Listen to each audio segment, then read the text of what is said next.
میں جو ہے اس کو اب جو ہے یہ والا حصہ مٹا کر اور اس کو واضح کر دیتا ہوں، کیونکہ نیچے جگہ نہیں بورڈ میں۔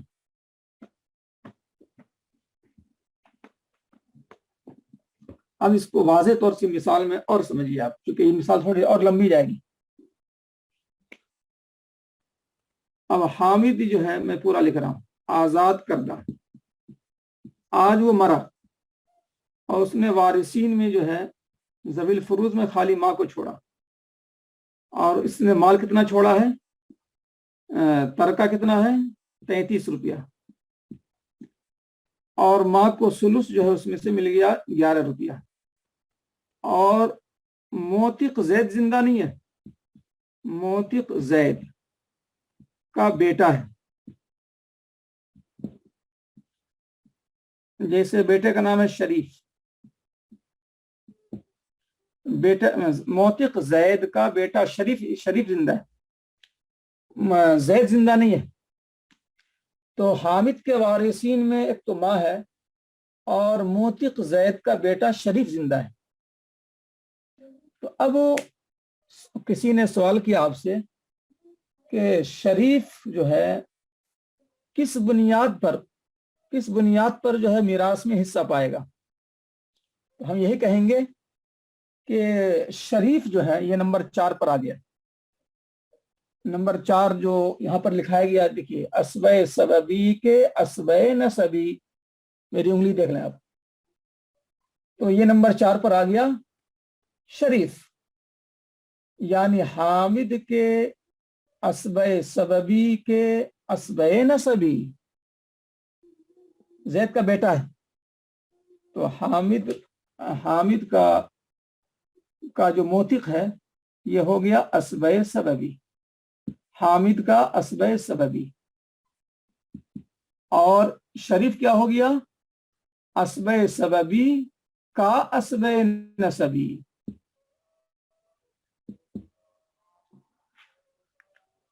حامد کے اسبہ سببی زید اور اس کا بیٹا زید کا بیٹا شریف، تو زید اسبہ سببی، اس اسبہ سببی کا بیٹا یا اسبہ نسبی۔ تو یہ دیکھ لیں آپ کہ یہ اس طرح سے جملہ بنتا ہے۔